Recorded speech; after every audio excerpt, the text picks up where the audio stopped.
والصلاة والسلام على سید الانبیاء والمرسلین اما بعد فاعوذ باللہ من الشیطان الرجیم بسم اللہ الرحمن الرحیم۔ کن چیزوں سے روزہ ٹوٹ جاتا تو کن چیزوں سے روزہ نہیں ٹوٹتا، اس کے مسائل آپ کی خدمت میں بیان کرنے کی سعادت حاصل کر رہا ہوں۔ کل ہم نے روزے کی نیت کے متعلق چند مسائل بیان کی ہے۔ آج انشاءاللہ اس کو مزید جو ہے وہ آگے بڑھاتے ہیں۔ روزے کا جو وقت ہے یہ صبح صادق سے لے کر غروب آفتاب تک ہے۔ آپ جانتے ہیں کہ اس دوران اگر کوئی شخص جان بوجھ کر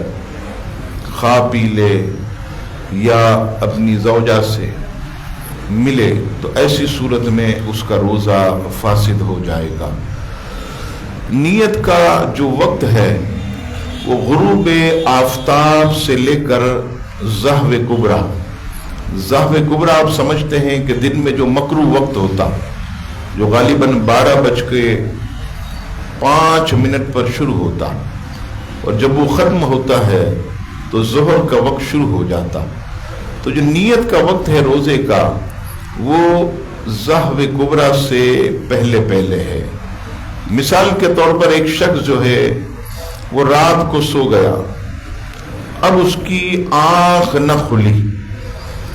جب آنکھ کھلی تو کیا دیکھتا ہے کہ 12 بجنے میں 5 منٹ کم ہے۔ اب وہ یہ کہے کہ میں روزے سے ہوں تو ایسی صورت میں اس کا روزہ کہلائے گا۔ اور اگر ایسا شخص جس نے رات کو نیت نہ کی تھی اور ظہو کبریٰ کے بعد اٹھا مکروہ وقت کے بعد 12:15 12:30 اور کہتے ہیں اب سے میں روزے سے ہوں، تو ایسی روزے کی نیت شمار نہیں کی جائے گی۔ ظہو کبریٰ سے قبل جو ہے وہ نیت شمار ہوگی، جبکہ رات اس کی نیت نہ تھی۔ اسی طرح اگر کوئی شخص بھولے سے یہ کہتے کہ میں شعبان کے روزے کی نیت کرتا ہوں، رجب کے روزے کی نیت کرتا ہوں، تو یاد رکھیے گا اس میں کوئی حرج نہیں،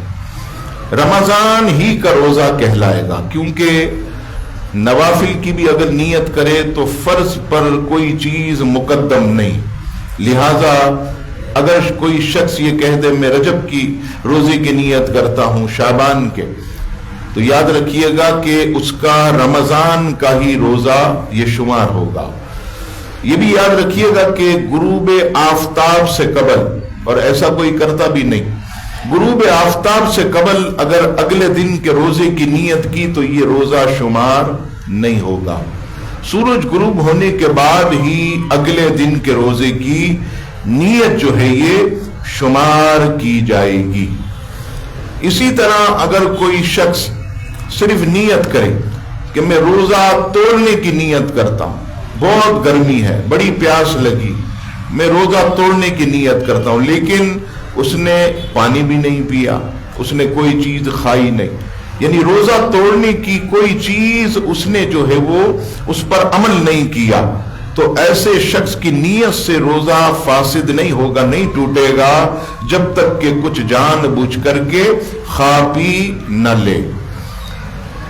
سحری کا کرنا بھی میں نے کل عرض کیا کہ یہ نیت میں شمار ہوتا ہے، کہ کون ایسا شخص ہے جو رات کو 3-4 بجے اٹھ کر سالن گرم کرے گا، روٹی نکال کر دسترخوان بچھا کر کھائے گا،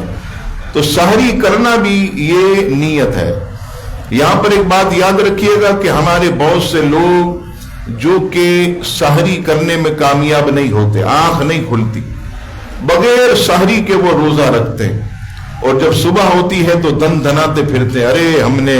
بڑا کام کیا، بغیر سحری کے روزہ رکھا۔ تو یاد رکھیے گا یہ فخر کرنے کی بات نہیں ہے، سحری یہ برکت والا کھانا، سحری کا کھانا برکت والا۔ حدیث شریف میں آیا آقا کریم علیہ السلام سحری تناول فرمائے، قریب سے ایک صحابی گزرے تو آپ علیہ السلام نے اسے بلایا، ادھر آؤ اور برکت والا کھانا کھاؤ۔ تو سحری یہ برکت والا کھانا، تو جس نے بغیر سحری کے رکھا تو فخر نہ کرے، وہ سعادت سے محروم ہو گیا، وہ سنت رسول سے محروم ہو گیا، وہ برکت والے کھانے سے محروم ہو گیا۔ اور سحری کا مطلب یہ بھی نہیں کہ گرما گرم 2 پراٹھے چکن کی، جب تک پوری جو ہے پلیٹ نہیں کھائیں گے، لسی کا گلاس نہیں ہوگا اس وقت تک سحری اس کا نام نہیں ہے۔ اگر کوئی شخص صرف 3 کھجوریں بھی کھا لے، 2 کھجوریں بھی کھا لے سحری کی نیت سے، تو یہ بھی سحری ہے، اس کو بھی سحری کا ثواب دیا جائے گا، وہ شخص بھی جو ہے وہ ثواب سے محروم نہیں ہوگا۔ تو پیٹ بھر کر کھانے کا نام یہ سحری نہیں ہے، بلکہ اگر کوئی 2-3 کھجوریں بھی کھا لے تو اسے بھی جو ہے وہ سحری کا ثواب جو ہے وہ دیا جائے گا۔ اسی طرح عزیزان گرامی، اگر کوئی شخص جو ہے سحری کے وقت اٹھا اور اس نے گھڑی میں دیکھا کہ صرف اور صرف 15 سے 20 منٹ باقی، اور اپنے آپ کو دیکھا تو اس پر غسل فرض ہو چکا تھا، اب وہ سوچتا ہے کہ 15 سے 20 منٹ باقی ہیں، اگر میں سحری کروں گا تو پھر غسل جو ہے وہ رہ جائے گا، غسل کروں گا تو سحری رہ جائے گی۔ تو یاد رکھیے گا، سب سے پہلا مسئلہ کہ ناپاکی کی حالت میں سحری کر سکتے ہیں۔ ناپاکی کی حالت میں یعنی آپ اٹھے، آپ نے دیکھا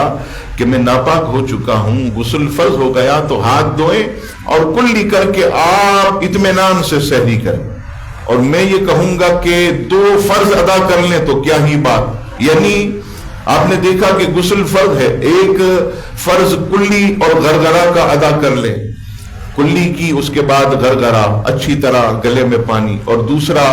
ناک میں اوپر تک آپ پانی چڑھا لیں، اچھی طرح ناک صاف کر لیں۔ یہ 2 غسل کے فرض آپ کے ادا ہو گئے۔ اب آپ آرام سے اطمینان سے سحری کریں، سحری کرنے کے بعد باقی جو تیسرا فرض ہے کہ پورے جسم پر پانی بہانا، کہ بال برابر بھی جگہ کوئی جو ہے وہ ظاہری وہ سوکھی نہ رہے، آپ پورے جسم پہ پانی بہائیں۔ 10 منٹ تو ہوتے ہی ہیں جماعت قائم ہونے میں، تو آپ آرام سے 10 منٹ میں جو ہے وہ غسل کر لیں گے اور نماز فجر جو ہے وہ با جماعت ادا کریں۔ تو اس طرح آپ کی سحری بھی ہو جائے گی، سحری کی برکتیں بھی مل جائیں گی، اور آپ کا روزہ بھی ادا ہو جائے گا۔ اسی طرح اگر کوئی شخص صبح 9 بجے، 8 بجے، 10 بجے، 11 بجے اپنے دفتر، آفس، دکان یا جانے کے لیے تیار ہوا، تو جیسے ہی اٹھا تو اس نے دیکھا کہ غسل فرض ہو گیا، تو یاد رکھیے گا روزے کی حالت میں اگر احتلام ہو جائے، روزے کی حالت میں اگر احتلام ہو جائے یعنی خود بخود غسل فرض ہو جائے، تو ایسی صورت میں روزہ نہیں ٹوٹتا۔ اور یہ بات میں خاص آپ کی خدمت میں عرض کروں، کیونکہ دینی مسئلے میں شرمانا نہیں چاہیے، لوگوں کی اصلاح ضروری۔ آپ جانتے ہیں ہمارے معاشرے میں مشت زنی بہت بڑھ گئی، اپنے ہاتھوں سے جوانی کو ضائع کرنا یہ نوجوانوں کا وتیرہ ہو گیا، الا ماشاء اللہ کوئی شخص بچا ہو، ورنہ تقریباً نوجوان اس گناہ میں مبتلا۔ تو یہ مسئلہ بھی عرض کر دوں کہ اگر روزے کی حالت میں کسی پر نفس غالب ہو گیا، روزہ رکھا ہوا نفس غالب ہو گیا، تو اس نے اپنے ہاتھوں سے جوانی ضائع کی، مشت زنی کی، تو ایسی صورت میں فوراً اس کا روزہ ٹوٹ جائے، اس کا روزہ ٹوٹ جائے گا۔ لیکن یہاں مفتیان کرام فرماتے ہیں کہ اس پر پھر ایک روزے کی قضا، کفارہ اس پر نہیں ہے، روزے کا کفارہ نہیں، وہ ایک روزہ جو ٹوٹ گیا اس گناہ کی وجہ سے، تو اب جو ہے ماہ رمضان کے بعد وہ اس ایک روزے کی قضا کرے گا۔ اور ایسا نہیں کہ بھئی روزہ اب ٹوٹ گیا اب مست ہو کر کھاتے پیتے رہو، مزے کرو، نہیں، علماء فرماتے ہیں وہ احترام رمضان میں، رمضان کے احترام میں روزے کی طرح وہ اپنا دن گزارے گا، بالکل کھائے گا پیے گا نہیں، علل اعلان نہیں کھائے گا، کیوں؟ ماہ رمضان کے تقدس کو پامال کرنا کہلائے گا۔ تو ایسا شخص جو ہے وہ عزیزان گرامی اس کا روزہ ٹوٹ گیا، اور اگر خود بخود غسل فرض ہو جائے تو ایسی صورت میں اس کا روزہ نہیں ٹوٹے گا، وہ روزے سے ہے بے فکر ہو جائے، اطمینان رکھے۔ اب کیا کرے مولانا صاحب؟ 3 فرض ہیں، آپ کہتے ہیں غرغرہ بھی کریں،